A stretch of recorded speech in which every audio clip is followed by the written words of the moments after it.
الله الرحمن الرحيم قل يا عبادي الذين أسرفوا على أنفسهم لا تقنطوا من رحمة الله إن الله يغفر الذنوب جميعا إنه هو الغفور الرحيم. وأيضا قال الله تعالى يا أيها الذين آمنوا اتقوا الله وقولوا قولا سديدا يصلح لكم أعمالكم ويغفر لكم ذنوبكم ومن يطع الله ورسوله فقد فاز فوزا عظيما. ബഹുമാന ആദരവുകൾ നിറഞ്ഞ പ്രിയ വിശ്വാസിനികളെ, പടച്ചനാഥൻ്റെ വിധിവിലക്കുകളും അവൻ്റെ നിയമ നിർദ്ദേശങ്ങളും നമ്മുടെ രഹസ്യ ജീവിതത്തിലും പരസ്യ ജീവിതത്തിലും സൂക്ഷിച്ചുകൊണ്ട് നമുക്ക് മുകളിൽ അത്യുന്നതനായ ഒരു നാഥൻ നമ്മെ സദാ വീക്ഷിക്കുന്നുണ്ട് എന്ന ബോധ്യത്തോടെ യഥാർത്ഥ മുത്തക്കികളായി ജീവിതം നയിച്ചു കൊള്ളണമേ എന്ന് ആദ്യമായി സ്വന്തത്തെ മറക്കാതെ നിങ്ങൾ ഓരോരുത്തരോടും സഗൗരവം ഉണർത്തുകയാണ്, വസിയ്യത്ത് ചെയ്യുകയാണ്. പടച്ച റബ്ബ് നാം ഏവരെ അല്ലാഹു സുബ്ഹാനഹു വ തആല അവനിഷ്ടപ്പെടുന്ന അവൻ്റെ ഇഷ്ടദാസന്മാരിൽ ഉൾപ്പെടുത്തി അനുഗ്രഹിക്കുമാറാകട്ടെ. ആഹ്ലാദത്തോടെയും ആനന്ദത്തോടെയും അള്ളാഹുവിൻ്റെ ഈ മസ്ജിദിൽ ഒരുമിച്ച് കൂടിയതുപോലെ നാളെ പരലോകത്ത് വേദനകളും ടെൻഷനുമില്ലാത്ത അനശ്വരമായ അള്ളാഹുവിൻ്റെ സ്വർഗത്തിൽ ഇതുപോലെ അള്ളാഹു നമ്മെയും നമ്മുടെ മാതാപിതാക്കളെയും ഒരുമിച്ച് കൂട്ടി അനുഗ്രഹിക്കുമാറാകട്ടെ. പരിശുദ്ധ റമളാനിൻ്റെ അതിവിശിഷ്ടമായ ദിനരാത്രങ്ങളിലൂടെയാണ് നാം മുൻപോട്ട് പോകുന്നത്. ആ പരിശുദ്ധ റമളാനിൽ അല്ലാഹു ഗോപ്യമാക്കി വച്ചിരിക്കുന്ന എല്ലാ നന്മകളും നമുക്ക് നേടിയെടുക്കുവാൻ, നന്മകളിൽ മറ്റുള്ളവരെക്കാളേറെ മുൻപന്തിയിലേക്ക് ധൃതിപ്പെട്ട് മുന്നേറുവാൻ അല്ലാഹു നമുക്ക് തൗഫീക്ക് ചെയ്ത് അനുഗ്രഹിക്കുമാറാകട്ടെ. ഒരു ഭവനത്തിൽ പ്രായമുള്ള ഒരു പിതാവും ഒരു ചെറുപ്പക്കാരനായ മകനും എന്തോ ചില്ലറ സംസാരങ്ങൾക്കുള്ളിൽ ആ മകൻ ഉപ്പയുമായി പിണങ്ങിയിറങ്ങി. വീട്ടിൽ നിന്ന് അയാൾ വീട് വിട്ടിറങ്ങി. 6-7 മാസങ്ങൾ കഴിഞ്ഞിട്ട് ഒരു ദിവസം ആ മകൻ ഉമ്മ കിടക്കുന്ന റൂമിൻ്റെ ജനാലയിൽ പോയി കൊട്ടിയിട്ട് ഉമ്മ ഞാനാണ് എന്ന് പറഞ്ഞപ്പോൾ ഉമ്മ വന്ന് ആഹ്ലാദത്തോടെ സന്തോഷത്തോടെ റൂം തുറന്നു കൊടുത്ത് ആ മകനെ കെട്ടിപ്പിടിച്ചു. എന്നിട്ട് ആ മകൻ റൂമിലേക്ക് പോകുമ്പോൾ ഉമ്മ മകനോട് ചോദിച്ചു, മോനെ നീ രാത്രിയിൽ എന്തെങ്കിലും ഭക്ഷണം കഴിച്ചോ? ഞാനിതുവരെ ഒന്നും കഴിച്ചിട്ടില്ല ഉമ്മ. ഡൈനിങ് ടേബിളിൽ ഭക്ഷണം വിളമ്പി അത് ഒരു പാത്രം കൊണ്ട് മൂടി വച്ചിരിക്കുന്നത് കണ്ടപ്പോൾ ഈ മകൻ ഉമ്മയോട് ചോദിച്ചു, ഉമ്മ ഞാനെന്ന് വരുമെന്ന് ഉമ്മയ്ക്ക് എന്തെങ്കിലും തോന്നലുകളുണ്ടായോ? ഇല്ല മോനെ, ഒരിക്കലും ഒരു തോന്നലും ഉണ്ടായില്ല. നീ ഉപ്പയുമായി വീട് വിട്ട് പിണങ്ങി ഇറങ്ങിയതിന് ശേഷം ഓരോ രാത്രിയിലും എൻ്റെ മകന് ഇഷ്ടപ്പെടുന്ന ഭക്ഷണവും അവന് വേണ്ടുന്ന കറികളുമൊക്കെയായിട്ട് ഞാൻ ഈ മേശപ്പുറത്ത് നിൻ്റെ ഭക്ഷണം വിളമ്പി വെക്കും. നേരം വെളുക്കുവോളം ഞാൻ നിന്നെ പ്രതീക്ഷിച്ച് കാത്തിരിക്കും. ഓരോ പ്രഭാതം കഴിയുമ്പോഴും ഞാനത് പൂച്ചയ്ക്കോ കോഴിക്കോ ഒക്കെ അത് എടുത്തു കൊടുക്കും. ഓരോ ദിവസവും ഓരോ രാത്രിയിലും ഈ ഉമ്മ പ്രതീക്ഷിക്കുന്നുണ്ട്, എൻ്റെ മകൻ എൻ്റെ അടുത്തേക്ക് മടങ്ങി വരും. അതുപോലെ ഈ പ്രപഞ്ചത്തിൻ്റെ നാഥനായ അല്ലാഹു സുബ്ഹാനഹു വ തആല, റബ്ബിൽ നിന്ന് അകന്നുപോയ അവൻ്റെ അടിമകൾ അവരുടെ ജീവിതത്തിൻ്റെ എല്ലാ അരുതായ്മകളിൽ നിന്നും മാറി പശ്ചാത്താപ മനസ്സോടുകൂടി എൻ്റെ അടിമകൾ എൻ്റെ അടുത്തേക്ക് മടങ്ങി വരുമെന്ന് റബ്ബ് സുബ്ഹാനഹു വ തആല പ്രതീക്ഷിക്കുന്നുണ്ട്. മഹാനായ അനസ് ബിൻ മാലിക് റളിയല്ലാഹു അൻഹു റിപ്പോർട്ട് ചെയ്യുന്ന ഒരു പ്രവാചക വചനം ഇപ്രകാരമാണ്: യബ്ന ആദം ഇന്നക മാ ദഅൗതനി വറജൗതനി ഗഫർതു ലക അലാ മാ കാന ഫീക വലാ ഉബാലി യബ്ന ആദം, ഓ മനുഷ്യ, ഓ ആദമിൻ്റെ പുത്രനായ എൻ്റെ മനുഷ്യ, ഇന്നക മാ ദഅൗതനി വറജൗതനി ഗഫർതു ലക അലാ മാ കാന ഫീക, നീ എന്നിൽ പ്രതീക്ഷ അർപ്പിച്ചുകൊണ്ട് നിന്നിൽ വന്നുപോയ എല്ലാ തെറ്റുകുറ്റങ്ങളും എന്നോട് മാപ്പിനെ തേടിക്കൊണ്ട് എന്നിൽ ആശയുമായിട്ട് വരുമ്പോൾ ഒരിക്കലും ഞാൻ നിന്നെ നിരാശനാക്കുകയില്ല. വലാ ഉബാലി, എനിക്ക് യാതൊരു പ്രശ്നവുമില്ല.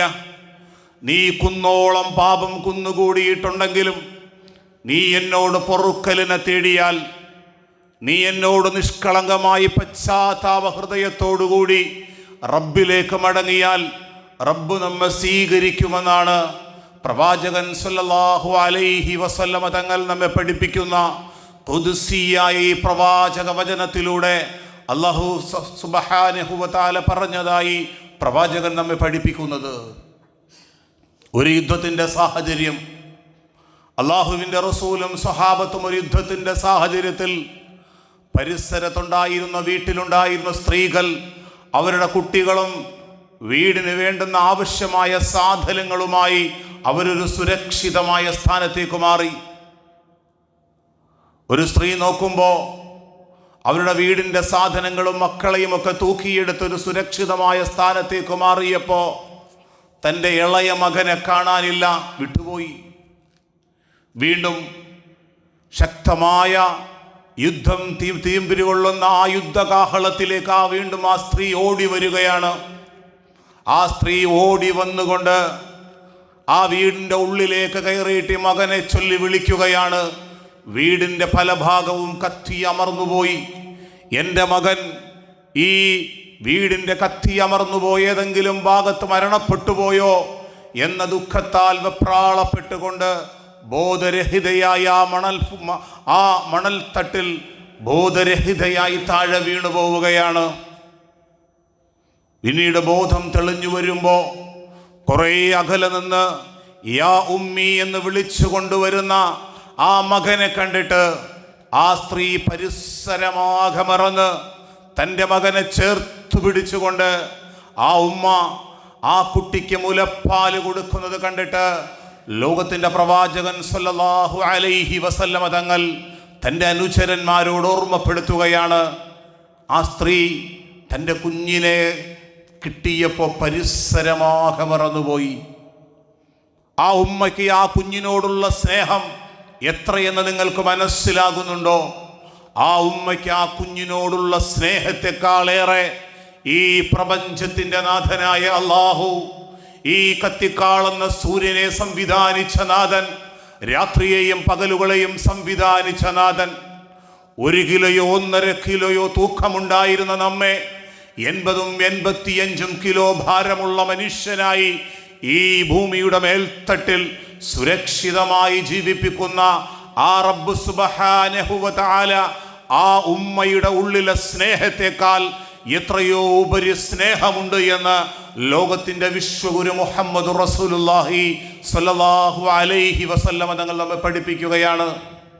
ആ റബ്ബ് സുബ്ഹാനഹു വ തആലയാണ് പരിശുദ്ധ റമളാനിൻ്റെ പുണ്യങ്ങൾ പെയ്തിറങ്ങുന്ന, പാപങ്ങൾ മാപ്പാക്കപ്പെടുന്ന, സ്വർഗ കവാടങ്ങൾ തുറക്കപ്പെട്ട് ഒരു സ്വർഗ കവാടത്തിൻ്റെ കവാടങ്ങളും അടയ്ക്കപ്പെടാത്ത, നരക കവാടങ്ങൾ അടയ്ക്കപ്പെട്ടിരിക്കുന്ന, പിശാചിനെ ചങ്ങലകൾ കൊണ്ട് ബന്ധിച്ച ഈ പരിശുദ്ധ റമദാനിന്റെ പുണ്യമായ ദിനരാത്രങ്ങളിൽ റബ്ബ് സുബ്ഹാനഹു വ തആല പാപങ്ങളിൽ മുങ്ങിത്താന്നുപോയ മനുഷ്യരെ റബ്ബ് സുബ്ഹാനഹു വ തആല വിളിക്കുന്നത് ഇപ്രകാരമാണ്. ഖുൽ നബിയേ പറയുക, യാ ഇബാദിയല്ലദീന അസ്റഫു അലാ അൻഫുസിഹിം, സ്വന്തം ശരീരങ്ങളോട്, സ്വന്തം ആത്മാക്കളോട് ഒട്ടനവധി പാപങ്ങൾ പ്രവർത്തിച്ചു പോയ എൻ്റെ അടിമകളെ.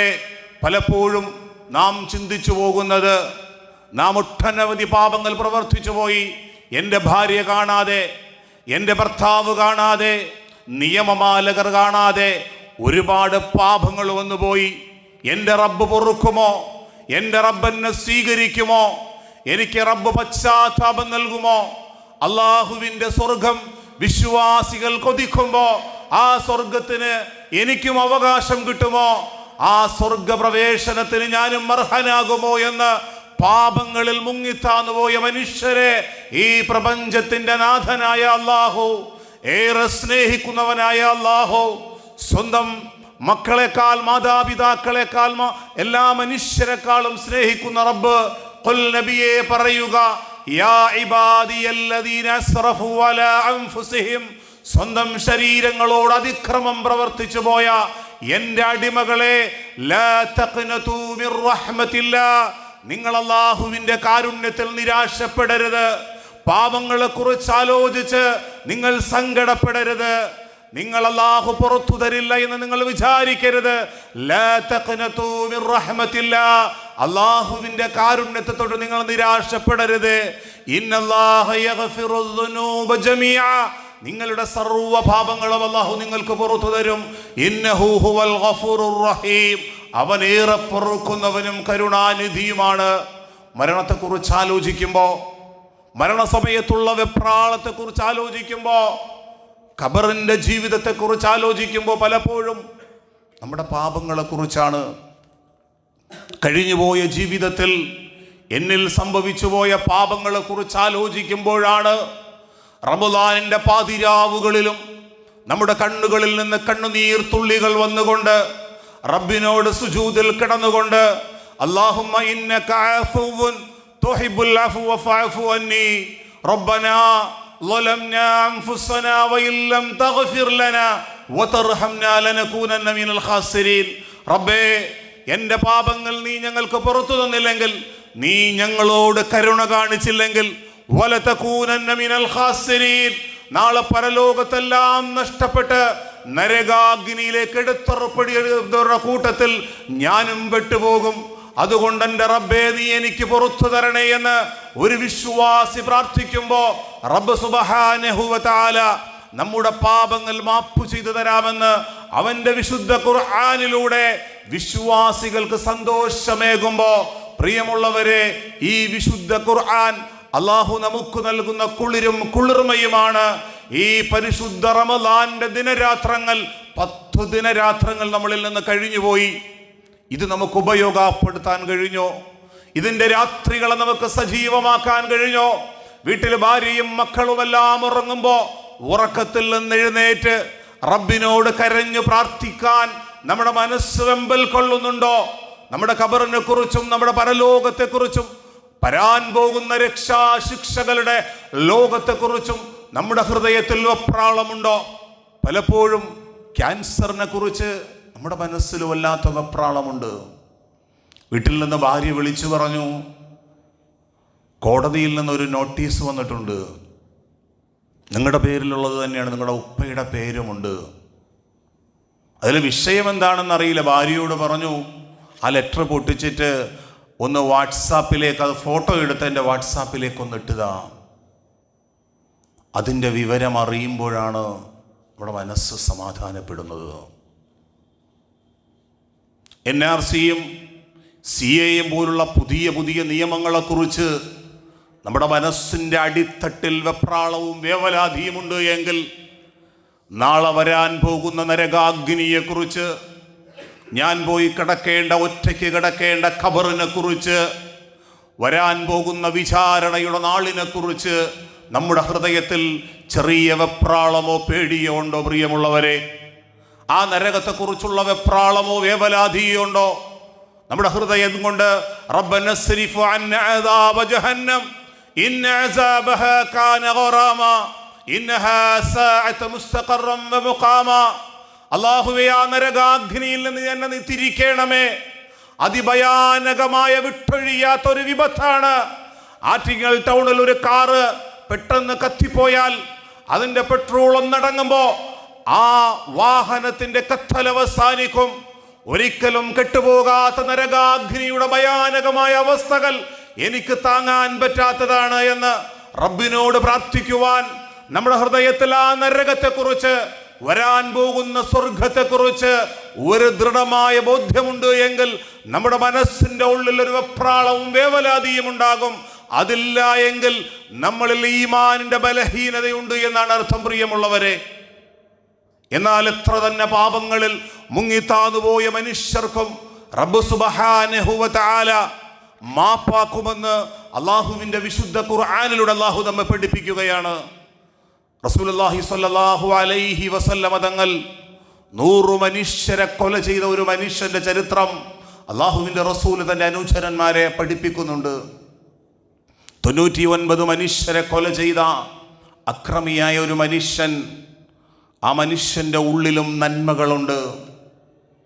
ആ മനുഷ്യന്റെ ഉള്ളിലും നന്മകളിലേക്ക് മടങ്ങണമെന്ന് ആഗ്രഹമുണ്ട്. അദ്ദേഹം ഒരു പുരോഹിതന്റെ അടുക്കലേക്ക് പോയിട്ട് ചോദിച്ചു, 99 മനുഷ്യരെ കൊന്ന ഒരു കൊലയാളിയാണ് ഞാൻ, എൻ്റെ റബ്ബനെ സ്വീകരിക്കുമോ? എനിക്ക് മഗ്ഫിറത്തുണ്ടോ? ആ പുരോഹിതൻ വെപ്രാളപ്പെട്ടുകൊണ്ട് ദേഷ്യത്തോടു കൂടി പറഞ്ഞു, 99 മനുഷ്യരെ കൊന്നുകളഞ്ഞിട്ട് റബ്ബ് നിന്നെ സ്വീകരിക്കുമെന്നാണോ നീ വിചാരിക്കുന്നത്? ആ മനുഷ്യരെയും ആ പുരോഹിതനെയും ആ അക്രമി കൊല ചെയ്യപ്പെടുകയാണ്. കൊല ചെയ്യപ്പെട്ടിട്ട് അന്നും രാത്രിയിൽ വെപ്രാളവും അസ്വസ്ഥതയും കൊണ്ട് നിറകണ്ണുനീരോടുകൂടി തൻ്റെ പ്രിയതമയെയും കൂട്ടി മറ്റൊരു പുരോഹിതന്റെ അടുക്കലേക്ക് പോവുകയാണ്. മതബോധമുള്ള പുരോഹിതന്റെ അടുക്കലേക്ക് ചെല്ലുമ്പോ ആ മനുഷ്യനോട് പറഞ്ഞു, ഞാൻ 100 പേരെ കൊന്ന് 100 പേരിൽ ഒരാൾ ഒരു പുരോഹിതനായ, ഒരു പണ്ഡിതനായ ഒരു മനുഷ്യനാണ്, അവനെയും ഞാൻ കൊന്നു. എൻ്റെ റബ്ബനെ സ്വീകരിക്കുമോ എന്ന് ചോദിക്കുമ്പോ ആ പണ്ഡിതൻ അദ്ദേഹത്തിന്റെ ചുമലിലേക്ക് തടകിക്കൊണ്ട് അദ്ദേഹത്തോട് പറഞ്ഞത്, നിന്റെ റബ്ബ് നിന്നെ സ്വീകരിക്കും. നീ ജീവിക്കുന്ന, നിന്നെ അക്രമത്തിലും അത് അനീതിയിലും പ്രലോഭിപ്പിക്കുന്ന, നിന്റെ അക്രമങ്ങൾക്കും കൂത്താട്ടങ്ങൾക്കും പ്രചോദനമാകുന്ന ഈ നാട് വിട്ട് ഒരു നന്മയുടെ നാട് അദ്ദേഹം നിർദ്ദേശിച്ചു കൊടുക്കുകയാണ്. ആ നല്ല മനുഷ്യരോടൊപ്പം ജീവിച്ചാൽ, ആ നന്മയുള്ള മനുഷ്യരോടൊപ്പം ജീവിച്ചാൽ നിന്റെ ജീവിതം മാറി മറിയും. ആ ഒരു നന്മയുടെ കൂട്ടായ്മയാണ് ആറ്റിങ്ങൽ ടൗണിലുള്ള ഈ തൗഹീദിന്റെ കൂട്ടായ്മ. പ്രിയമുള്ളവരെ, ആ പണ്ഡിതൻ പറഞ്ഞു കൊടുക്കുകയാണ്. അങ്ങനെ ആ മനുഷ്യൻ പശ്ചാത്താപ മനസ്സോടെ നന്മയുടെ നാട്ടിലേക്ക് നടന്നു നീങ്ങുന്നതിനിടയിൽ അദ്ദേഹം മരണത്തെ അഭിമുഖീകരിക്കുകയാണ്. അദ്ദേഹത്തിന്റെ മുന്നിലേക്ക് മഗ്ഫിറത്തിന്റെ അഥവാ കാരുണ്യത്തിന്റെ മലക്കുകളും കടന്നു വന്നു, അദാബിന്റെ മലക്കുകളും കടന്നു വന്നു. അദാബിന്റെ മലക്കുകൾ പറഞ്ഞു, ഇദ്ദേഹം ഒരു നന്മയും ചെയ്തിട്ടില്ല, അദ്ദേഹം നന്മയിലേക്ക് തീരുമാനിച്ചിട്ടേ ഉള്ളൂ. അവിടെ ഒരു തീരുമാനം കടന്നു വന്നു. അദ്ദേഹം നന്മയോടെ ഈ പ്രദേശത്തോട് അടുത്തു വന്നിട്ടുണ്ട് എങ്കിൽ റഹ്മത്തിന്റെ മാലാകമാരും ഇല്ല. ആ മനുഷ്യൻ ഇപ്പോഴും ആ ചീത്ത പ്രദേശത്ത് തന്നെയാണ് നിൽക്കുന്നത് എങ്കിൽ ആ മനുഷ്യനെ അദാബിന്റെ മലക്കുകളും പിടിക്കട്ടെ. സെക്കൻഡുകൾക്കുള്ളിൽ തീരുമാനം വന്നു. ആ മനുഷ്യനെ റഹ്മത്തിന്റെ മാലാകമാർ ഉപരിലോകത്തേക്ക് കൊണ്ടുപോവുകയാണ്. അല്ലാഹുവിന്റെ റസൂൽ സല്ലല്ലാഹു അലൈഹി വസല്ലമ തങ്ങൾ 100 ആളെ കൊന്നൊരു മനുഷ്യനും പശ്ചാത്താപമുണ്ട് എന്ന് പറയുമ്പോൾ നമ്മുടെ മനസ്സിന്റെ ഉള്ളിൽ, സ്വകാര്യതകളുടെ ഉള്ളിൽ, രാത്രിയുടെ ഇരുളിന്റെ മറവിൽ നമ്മൾ ചെയ്തു പോയ എല്ലാ പാപങ്ങളെയും ശുദ്ധീകരിക്കാനുള്ള, കഴുകി ശുദ്ധിയാക്കാനുള്ള ഒരു സുവർണ അവസരമാണ് പ്രിയമുള്ളവരെ. ഒരു കുഞ്ഞുകുട്ടി അത് മൂത്രത്തിലും കഷ്ടത്തിലും കിടക്കുമ്പോ ആ കുട്ടിയെ കഴുകി ശുദ്ധിയാക്കി പുതുവസ്ത്രം നൽകി ആ ഉമ്മ സ്വീകരിക്കുന്നത് പോലെ റബ്ബ് സുബ്ഹാനഹു വ തആല നമ്മുടെ തെറ്റുകുറ്റങ്ങളെ കഴുകി ശുദ്ധിയാക്കിക്കൊണ്ട് റബ്ബ് സുബ്ഹാനഹു വ തആല നമ്മെ സ്വീകരിക്കും. പക്ഷേ റബ്ബിനോട് നാം ഇസ്തിഗ്ഫാറിനെ തേടണം, റബ്ബിനോട് നാം പൊറുക്കലിനെ തേടണം. ചെയ്തുപോയ പാപങ്ങളെ കുറിച്ചുള്ള പശ്ചാത്താപവും ചെയ്തുപോയ തെറ്റുകളിലേക്ക് മടങ്ങുകയില്ല എന്ന പ്രതിജ്ഞയും നമുക്കുണ്ടാകണം പ്രിയമുള്ളവരെ. അപ്പോഴാണ് ജീവിതത്തിൽ ഒരു മാറ്റമുണ്ടാകുന്നത്. റസൂലിന്റെ സ്വഹാബത്ത് അവര് ജീവിതത്തിൽ വന്നുപോയ പാപങ്ങളെ കുറിച്ച്, ജീവിതത്തിന്റെ വല്ലാത്ത സന്ദർഭങ്ങളിൽ പൈശാചിക പ്രേരണയിൽ വന്നുപോയ തെറ്റുകുറ്റങ്ങളെ കുറിച്ച് ആലോചിച്ചിട്ട് അവർ രാത്രി കാലങ്ങളിൽ ഏങ്ങിക്കരയും. ഒരിക്കൽ അല്ലാഹുവിന്റെ റസൂലിന്റെ അടുക്കൽ മഹാനായ ഒരു സ്വഹാബി കടന്നു വരികയാണ്, മായിസ് ബിൻ മാലിക് റളിയല്ലാഹു അൻഹു എന്ന ഒരു സ്വഹാബി. എന്നിട്ട് പ്രവാചകനോട് പറഞ്ഞു, തുഹിർനി യാ റസൂലല്ലാഹ്, അല്ലാഹുവിന്റെ റസൂലെ എന്നെ ഒന്ന് ശുദ്ധീകരിക്കണം. അല്ലാഹുവിന്റെ റസൂൽ പറഞ്ഞു, ഫർജി യാ മായിസ്, താങ്കൾ മടങ്ങിപ്പോവുക, താങ്കൾ അല്ലാഹുവിനോട് പൊറുക്കലിനെ തേടുക, അല്ലാഹു എല്ലാ പാപങ്ങളും പൊറുക്കും. അല്ലാഹുവിന്റെ റസൂലാണല്ലോ പറഞ്ഞത്, ലോകത്തിന്റെ പ്രവാചകനാണല്ലോ പറഞ്ഞത്. സമാധാനപ്പെട്ടുകൊണ്ട് അദ്ദേഹം മടങ്ങിപ്പോയി. വീട്ടിൽ പോയിട്ടും അദ്ദേഹത്തിന് തൻ്റെ ജീവിതത്തിൽ വന്നുപോയ ആ പാപത്തെക്കുറിച്ച് ആലോചിച്ചിട്ട് ഉറങ്ങാൻ കഴിയുന്നില്ല. വെപ്രാളം കൊണ്ട് നെട്ടി എണീക്കുന്ന മഹാനായ ഈ സ്വഹാബി വര്യൻ വീണ്ടും ഒരാഴ്ച കഴിഞ്ഞ് മായിസ് ബിൻ മാലിക് റളിയല്ലാഹു അൻഹു അല്ലാഹുവിന്റെ റസൂലിന്റെ അടുക്കലേക്ക് വന്ന് വീണ്ടും ആവർത്തിക്കുകയാണ്, തുഹിർനി യാ റസൂലല്ലാഹ്, എന്നെ ഒന്ന് ശുദ്ധീകരിക്കണം പ്രവാചകരെ. അന്നും പ്രവാചകൻ ചോദിക്കുന്നില്ല, നീ എന്ത് പാപമാണ് പ്രവർത്തിച്ചത്? പരിശുദ്ധ റമദാനിലും നമ്മുടെ തെറ്റുകുറ്റങ്ങൾ മറച്ചു വച്ചിട്ട് അപരൻ്റെ തെറ്റുകുറ്റങ്ങൾ പരതി നടക്കുന്ന, മറ്റുള്ളവരുടെ കുറവുകളും ന്യൂനതകളും ഒപ്പിയെടുക്കാൻ ശ്രമിക്കുന്ന നമുക്ക് അല്ലാഹുവിൻ്റെ റസൂല് തിരുത്തൽ നൽകുകയാണ്. റസൂല് ചോദിച്ചില്ല, എന്ത് പാപമാണ് മായിസ് നീ പ്രവർത്തിച്ചത്? നീ അല്ലാഹുവിനോട് പൊറുക്കലിനെ തേടുക. ഒരിക്കൽ അല്ലാഹുവിൻ്റെ റസൂല് തൻ്റെ സ്വഹാബത്തിനോട് സ്വർഗനരകങ്ങളെ കുറിച്ച് പറയുമ്പോൾ മായിസ് ബിൻ മാലിക് റളിയല്ലാഹു അൻഹു ചാടി എഴുന്നേറ്റു, വീണ്ടും ആവർത്തിച്ചു, തുഹിർനി യാ റസൂലല്ലാഹ്. ആ സമയത്താണ് ചോദിച്ചത്, അയ്യു ദംബുല്ലദീ യാ മായിസ്, മായിസ് നീ എന്ത് പാപമാണ് പ്രവർത്തിച്ചത്? അല്ലാഹുവിൻ്റെ റസൂലിനോട് പറഞ്ഞു, അസ്സിനാ യാ റസൂലല്ലാഹ്, ഞാൻ വ്യഭിചാരം പ്രവർത്തിച്ചു പോയി. എൻ്റെ ഈമാനിൻ്റെ ബലഹീനത കൊണ്ട്, പൈശാചിക പ്രേരണ കൊണ്ട് ഒരവിഹിതമായ ബന്ധം എന്നിൽ സംഭവിച്ചു പോയി. പ്രവാചകരെ, എന്നെ ശുദ്ധീകരിക്കണം. പ്രവാചകൻ സല്ലല്ലാഹു അലൈഹി വസല്ലം തങ്ങൾ ചോദിച്ചു, മായിസ് ബിൻ മാലിക്കിന് എന്തെങ്കിലും പ്രശ്നങ്ങളുണ്ടോ, എന്തെങ്കിലും ബുദ്ധിമുട്ടുണ്ടോ എന്ന് ചോദിക്കുമ്പോൾ അല്ലാഹുവിൻ്റെ റസൂലിൻ്റെ സ്വഹാബികൾ പറഞ്ഞു, മായിസ് ബിൻ മാലിക്കിന് ഒരു പ്രശ്നവുമില്ല പ്രവാചകരെ, അദ്ദേഹം സ്വയബോധത്തോടു കൂടി തന്നെയാണ് സംസാരിക്കുന്നത്. റസൂലുള്ളാഹി സ്വല്ലല്ലാഹു അലൈഹി വസല്ലം തങ്ങൾ മായിസിനെ ഉദ്യോഗസ്ഥരെ ഏൽപ്പിച്ചിട്ട് അതിൻ്റെ ശിക്ഷ നടപ്പാക്കാനുള്ള ഓർഡർ ഇട്ടു. മഹാനായ മായിസ് ബിൻ മാലിക് റളിയല്ലാഹു അൻഹുവിനെ വലിയ കല്ലുകൾ കൊണ്ടെറിയുമ്പോൾ അദ്ദേഹത്തിൻ്റെ ശരീരത്തിൽ നിന്നുള്ളൊരു തുള്ളി രക്തം കഅബ് റളിയല്ലാഹു അൻഹുവിൻ്റെ ശരീരത്തിലേക്ക് വീണു. ആ സമയത്ത് പറയാൻ പാടില്ലാത്തൊരു വാചകം കഅബ് റളിയല്ലാഹു അൻഹു പറഞ്ഞു. അല്ലാഹുവിൻ്റെ റസൂല് പറഞ്ഞു, മഹ്ലൻ യാ കഅബ്, കഅബേ മിണ്ടി പോകരുത്. ഈ മായിസ് ബിൻ മാലിക്കിൻ്റെ പശ്ചാത്താപം ഈ മദീനയിലുള്ള മനുഷ്യരിലേക്ക് ഓഹരിച്ചാൽ ഈ മദീനക്കാരുടെ മുഴുവൻ പാപങ്ങളും അല്ലാഹു പുറത്തു കൊടുക്കും. അത്രയും വലിയ മഗ്ഫിറത്തിന്റെ പശ്ചാത്താപത്തിന്റെ മനസ്സോടുകൂടിയാണ് മായിസ് ബിൻ മാലിക് അല്ലാഹുവിലേക്ക് പറന്നു നീങ്ങുന്നത്. പ്രിയമുള്ളവരെ, അല്ലാഹുവിൻ്റെ പരലോകത്തെക്കുറിച്ചുള്ള വെപ്രാളമാണ്, വേവലാതിയാണ്. നാളെ റബ്ബിന്റെ മുന്നിൽ ഞാൻ എന്തു പറയും? വഅമ്മാ മൻ ഖാഫ മഖാമ റബ്ബിഹി വനഹൻ നഫ്സ അനിൽ ഹവാ, ഞാൻ എൻ്റെ റബ്ബിന്റെ മുന്നിൽ പോയി നിൽക്കേണ്ടവനാണ്.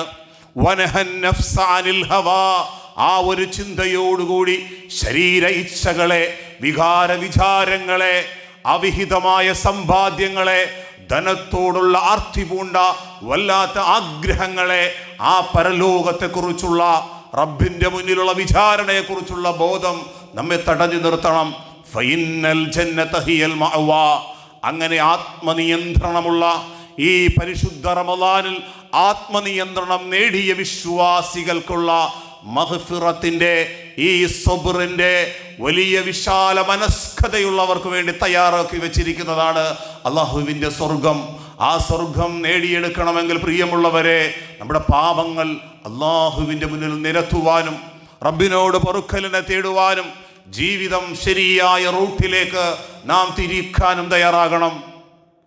6 വർഷങ്ങൾക്ക് മുമ്പ് വടക്കൻ ജില്ലയിൽ 2 സുഹൃത്തുക്കൾ. ആ സുഹൃത്തുക്കൾ ഒരിക്കൽ ചായ കുടിച്ചിട്ട് ഒരു സുഹൃത്ത് പറഞ്ഞു, ഞാൻ വളരെ ദാരിദ്ര്യത്തിൻ്റെയും പ്രയാസത്തിൻ്റെയും ഒരു കാലഘട്ടം, ഞാൻ അന്ന് ഗൾഫിലേക്ക് പോയിട്ടുണ്ടായിരുന്നില്ല. ദാരിദ്ര്യത്തിലും പ്രയാസത്തിലും കഴിയുന്ന ഒരു കാലയളവിൽ ഞങ്ങളുടെ വീട്ടുകാർ ഇങ്ങനെയൊക്കെയുള്ള ആൾക്കാരായിരുന്നു പരിസരത്ത് താമസിച്ചിരുന്നത്. ഇന്ന് ഗൾഫിൻ്റെ അരങ്ങേറ്റം കൊണ്ട് അവരൊക്കെ വലിയ സാമ്പത്തികമായ അഭിവൃദ്ധിയിൽ ജീവിച്ചിരുന്നു. എൻ്റെ വീടിൻ്റെ തൊട്ടടുത്തൊരു കുടുംബമുണ്ടായിരുന്നു. ഓലമേഞ്ഞൊരു വീടാണ്. ഞാൻ ആ വീട്ടിലേക്ക് കയറിയിട്ട് അവർ ആ ദാരിദ്ര്യത്തിൽ കഴിയുന്ന കാലയളവിൽ ഞാനൊരു 2 പവൻ്റെ സ്വർണം ഞാൻ ആ വീട്ടിൽ നിന്ന് മോഷണം നടത്തി. ഞാൻ ആ കാര്യം ഒരാളോടും പറഞ്ഞിട്ടില്ല. സുഹൃത്തായ നിന്നോടാണ്. ഗൾഫിലേക്ക് ഞാൻ പോയി, ഞാൻ നല്ലവണ്ണം അധ്വാനിച്ചു, എനിക്ക് ധാരാളം സമ്പത്തും ധാരാളം അനുഗ്രഹങ്ങളും അല്ലാഹു തന്നു. പക്ഷേ വർഷങ്ങൾക്ക് മുമ്പുള്ള ആ പാപത്തെക്കുറിച്ച് ആലോചിക്കുമ്പോൾ, ആ തെറ്റിനെക്കുറിച്ച് ആലോചിക്കുമ്പോൾ എനിക്ക് വെപ്രാളവും വേവലാതിയുമുണ്ട്. അദ്ദേഹം സുഹൃത്തിനോട് പറഞ്ഞു, ഇന്ന വീട്ടുകാരാണ്, അവരുടെ സ്വർണമാണ് ഞാൻ മോഷ്ടിച്ചത്. നീ ആ നാട്ടിലെ പണ്ഡിതനായ മനുഷ്യൻ, അദ്ദേഹത്തിൻ്റെ കൂടെയാണ് അവർ ഉംറയ്ക്കൊക്കെ പോയത്. ആ പണ്ഡിതനോട് ചെന്നിട്ട് ഈ വിവരം പറയണം. ആ 2 പവൻ്റെ സ്വർണം ഇന്നത്തെ ഞാൻ വില നൽകാം, പക്ഷെ ആരാണെന്ന് പറയരുത്. ആ വീട്ടുകാർ എനിക്ക് പുറത്തു തരുമോ, അത് സ്വീകരിക്കുമോ എന്ന് അദ്ദേഹത്തോട് ചോദിക്കണം. ആ ഇമാമ് ആ വീട്ടുകാരെ വിളിച്ചിട്ട് ചോദിച്ചു, വർഷങ്ങൾക്ക് മുമ്പ് നിങ്ങളുടെ വീട്ടിൽ ഇങ്ങനൊരു മോഷണം നടന്നിട്ടുണ്ടോ? അവിടുത്തെ സഹോദരി പറഞ്ഞു, 10-30 വർഷങ്ങൾക്ക് മുമ്പ് ഓലമേഞ്ഞ ദാരിദ്ര്യത്തിൻ്റെ ആ ഭവനത്തിൽ അന്ന് നഷ്ടപ്പെട്ട വേദനയിൽ കഴിഞ്ഞ ഉംറയ്ക്ക് ഞാൻ എൻ്റെ റബ്ബിനോട് സങ്കടം പറഞ്ഞു. ആ ഇമാമ ആ വീട്ടുകാരോട് പറഞ്ഞു, നിങ്ങളത് പുറത്തു കൊടുക്കാൻ തയ്യാറുണ്ടോ? ആ വീട്ടുകാർ പറഞ്ഞു, 2-3 വർഷങ്ങൾക്ക് മുമ്പ് ഈ മോഷണം നടത്തിയ ആൾ മരണപ്പെട്ടു പോയി എന്നാണ് ഞങ്ങൾക്ക് തോന്നുന്നത്. ഇമാമ് പറഞ്ഞു, അദ്ദേഹം മരണപ്പെട്ടു പോയിട്ടില്ല, അദ്ദേഹം ജീവിച്ചിരിപ്പുണ്ട്. അദ്ദേഹം അതിനുള്ള ക്യാഷ് മടക്കി തരാമെന്നും നിങ്ങളത് പുറത്തു കൊടുക്കാനും നിങ്ങൾ തയ്യാറുണ്ടോ? ആ വീട്ടുകാർ പറഞ്ഞു, അതാരാണെന്ന് ചോദിക്കുമ്പോൾ എനിക്കും അറിയില്ല, അദ്ദേഹത്തിൻ്റെ ഒരു സുഹൃത്താണ്, നിങ്ങളതറിയേണ്ട ആവശ്യമില്ല. നാളെ പരലോകത്തൊരു പക്ഷെ റബ്ബ് പോലും അത് വ്യക്തമാക്കി തരണമെന്നില്ല. ആ വീട്ടുകാർ അവർക്ക് പുറത്തു കൊടുക്കുകയും അത് സ്വീകരിക്കുകയും ചെയ്തു. അങ്ങനെ ഒരു പശ്ചാത്താപ മനസ്സ് നമ്മുടെ ജീവിതത്തിൽ ഉണ്ടാകണം. പ്രിയമുള്ളവരെ, വ്യഭിചാര ചിന്താഗതികളിൽ നിന്നും പൈശാചികതകളിൽ നിന്നും ധനമോഹത്തോടുള്ള ആർത്തിയോടുള്ള കാര്യങ്ങളിൽ നിന്നും നാം മാറി അള്ളാഹുവിലേക്ക് മടങ്ങാൻ, റബ്ബിലേക്ക് മടങ്ങാൻ, നമ്മുടെ പാപങ്ങളെക്കുറിച്ച് റബ്ബിനോട് ഏറ്റുപറഞ്ഞ് നാം ഈ ലോകത്ത് നിന്ന് യാത്രയാകുമ്പോൾ എല്ലാ പാപങ്ങളിൽ നിന്നും പശ്ചാത്തപിച്ചുകൊണ്ട് റബ്ബ് സുബ്ഹാനഹു വ തആല നമ്മെ സ്വീകരിക്കണം. നമ്മുടെ ആത്മാവ് വേർപെടുമ്പോൾ റബ്ബ് നമ്മളോട് പറയണം, യാ ഇബാദി യാ ഇബാദ് ഇർജിഇ ഇലാ റബ്ബിക റാദിയതൻ മർദിയ, എൻ്റെ ദാസ, നീ നിന്റെ തൃപ്തിയിലേക്കും തൃപ്തിപ്പെടലിലേക്കും നീ മടങ്ങിക്കൊള്ളുക. ഇർജിഇ ഇലാ റബ്ബിക റാദിയതൻ മർദിയ ഫദ്ഖുലി ഫീ ഇബാദി, എൻ്റെ നിഷ്കളങ്കരായ ദാസന്മാരുടെ കൂടെ നീ പ്രവേശിച്ചു കൊള്ളുക. വദ്ഖുലി ജന്നതി, എൻ്റെ സ്വർഗത്തിലേക്ക് നീ പ്രവേശിച്ചു കൊള്ളുക എന്ന് റബ്ബ് സുബ്ഹാനഹു വ തആല നമ്മെ സ്വീകരിക്കണം. ഈ ലോകത്ത് നിന്ന് വിട വാങ്ങുമ്പോൾ പുഞ്ചിരിച്ചുകൊണ്ട് ആ മരണസമയത്തുള്ള വേവലാതിയും വെപ്രാളങ്ങളുമില്ലാതെ സന്തോഷത്തോടുകൂടി ഈ ലോകത്ത് നിന്ന് വിടവാങ്ങുന്ന മുത്തഖീങ്ങളിലും മുഅ്മിനീങ്ങളിലും അല്ലാഹു നാം ഏവരെയും ഉൾപ്പെടുത്തി അനുഗ്രഹിക്കുമാറാകട്ടെ.